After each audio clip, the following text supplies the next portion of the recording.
Represented by La Lens TV.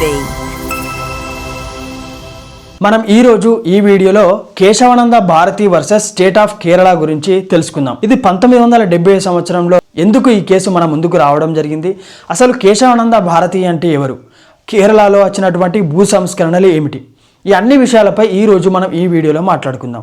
నేను మీ కొంగంటి రాజు from law lens TV నుండి. అయితే ఇది భారత రాజ్యాంగంలోని బేసిక్ స్ట్రక్చర్ను స్పష్టంగా నిర్వహించినటువంటి భారత సుప్రీంకోర్టు యొక్క అత్యంత కీలకమైన ల్యాండ్ మార్క్ జడ్జిమెంట్గా చెప్పుకోవచ్చు ఈ యొక్క కేశవానంద భారతి కేసును. ఇది ఒక ఫండమెంటల్ రైట్స్కు సంబంధించిన కేసు అని కూడా పిలవడం జరుగుతుంది. అయితే ఈ కేసులో న్యాయమూర్తి జస్టిస్ హన్స్రాజ్ ఖన్నా రాజ్యాంగంలోని కొన్ని మౌలిక సూత్రాలను మరియు విలువలతో కూడినటువంటి ఒక బేసిక్ స్ట్రక్చర్ ఉందని వాదించడం జరిగింది. అయితే Golaknath versus state of Punjab కేసులోని ఇచ్చినటువంటి తీర్పు ఈ కేసుకు కొంత బలపరచడం జరిగింది. అయితే గోలక్నాథ్ కేసులోని ఆర్టికల్ 368 కింద జరిగే రాజ్యాంగ సవరణలను కూడా మౌలిక హక్కులుగా పరిశీలించేందుకు లోబడి ఉంటాయని తెలియజేయడం జరిగింది. అయితే ఇక్కడ మనం విషయం ఏంటంటే, అయితే కేశవానంద భారతి కేసులోని ఆ సవరణలు రాజ్యాంగంలోని బేసిక్ స్ట్రక్చర్ను ప్రభావితం చేసినప్పటికీ మాత్రమే న్యాయ సమీక్షకు లోబడి కోర్టు స్పష్టంగా తెలియజేయడం జరిగింది. అయితే ఈ బేసిక్ స్ట్రక్చర్ డాక్టర్ ఎన్ను భారత న్యాయ వ్యవస్థకు పార్లమెంటు చేసినటువంటి రాజ్యాంగ సవరణకు సమీక్షించింది. అవసరమైతే వాటిని రద్దు చేసే అధికారం ఇచ్చే పునాదిగా మార్చింది ఈ యొక్క కేసు. భారత రాజ్యాంగాన్ని రక్షించే అత్యంత శక్తివంతమైన న్యాయ సిద్ధాంతంగా ఈ యొక్క కేసు అనేది నిలవడం జరిగింది. ఏంటి? కేశవానంద భారతి అనే కేసు. ఈ కేసులో భారత సుప్రీంకోర్టు 13 మంది న్యాయమూర్తుల యొక్క రాజ్యాంగ ధర్మాసనం విచారించగా, అయితే ప్రజలచే ఎన్నుకోబడినటువంటి ప్రతినిధులు అధికారులకు ఏదైనా పరిమితులు ఉన్నాయా, వ్యక్తుల మౌలిక హక్కుల యొక్క స్వభావం ఏమిటి అనే కీలక ప్రశ్నలపై ఈ ధర్మాసనం లోతుగా విచారించడం జరిగింది. అయితే మెజారిటీతో ఇచ్చినటువంటి తీర్పులలో పార్లమెంటుకు రాజ్యాంగాన్ని సవరించే విస్తృత అధికారం ఉన్నప్పటికీ కూడా రాజ్యాంగంలోని మౌలిక అంశాలను లేదా మూల సూత్రాలను పూర్తిగా నాశనం చేసే అధికారం లేదని కోర్టు స్పష్టంగా తెలియజేయడం జరిగింది.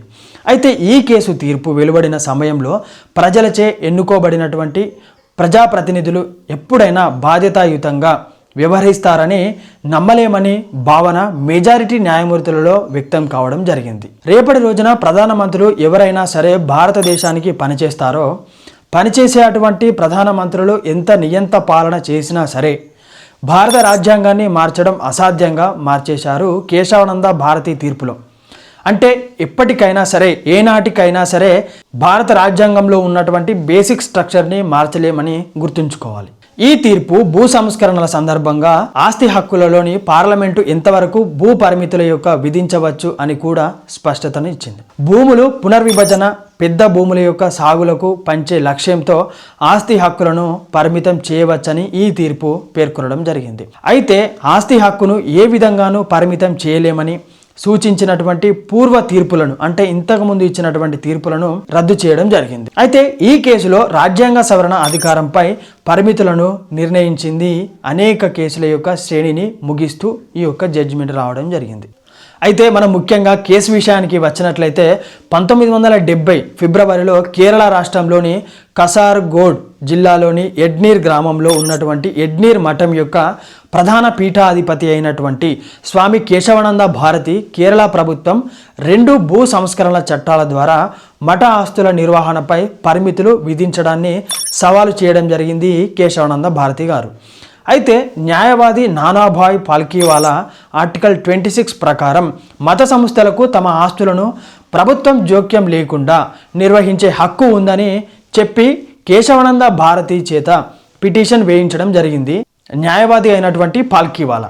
అయితే ఈ కేసు మొత్తం 68 రోజుల పాటు విచారణ సాగుతూ వచ్చింది.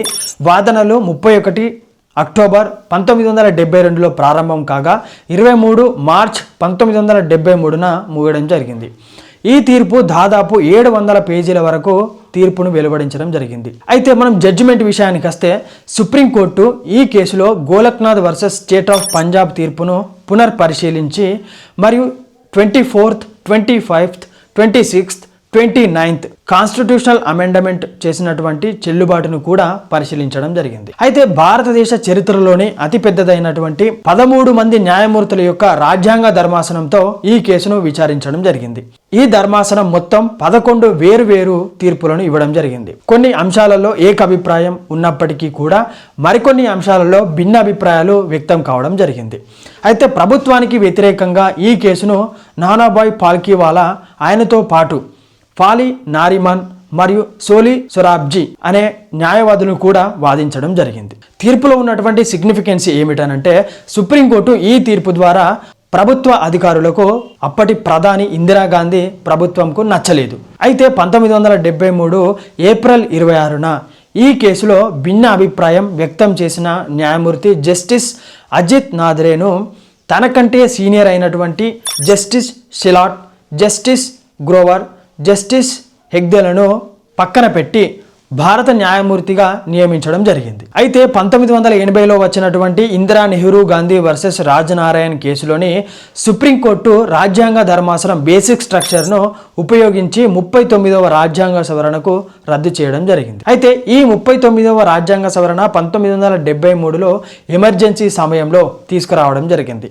దీనివల్ల రాష్ట్రపతి, ఉపరాష్ట్రపతి, ప్రధాని మరియు లోక్సభ స్పీకర్ ఎన్నికలను న్యాయ సమీక్షా పరిధిలో నుంచి వేరు చేయడం జరిగింది.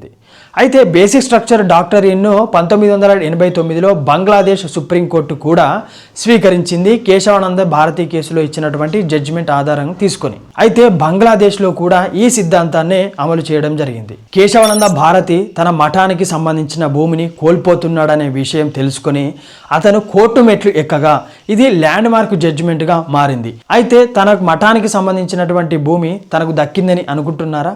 కానీ కాదు. అతనికి తన మఠానికి సంబంధించిన పూర్తి భూమి దక్కలేదు.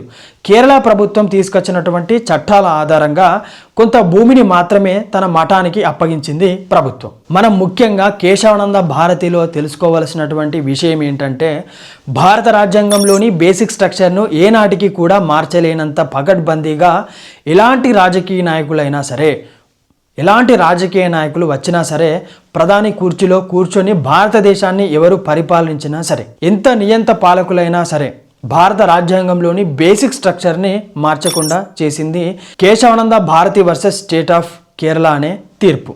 ఇది 1970వ సంవత్సరంలో సంచలనం సృష్టించినటువంటి కేశవానంద భారతి కేసు. ఇది ఒక ల్యాండ్ మార్క్ జడ్జిమెంట్గా మనకు ముందుకు రావడం జరిగింది. ఇదంతా కూడా కేశవానంద భారతి సంబంధించినటువంటి కేసులో ఏం జరిగింది అనే పరిణామాలన్నీ కూడా ఈ వీడియోలో చర్చించుకోవడం జరిగింది. మరో వీడియోతో మళ్ళీ కలుస్తాను. నేను కొంగంటి రాజు ఫ్రమ్ లాలెన్స్ టీవీ నుండి. Thank you.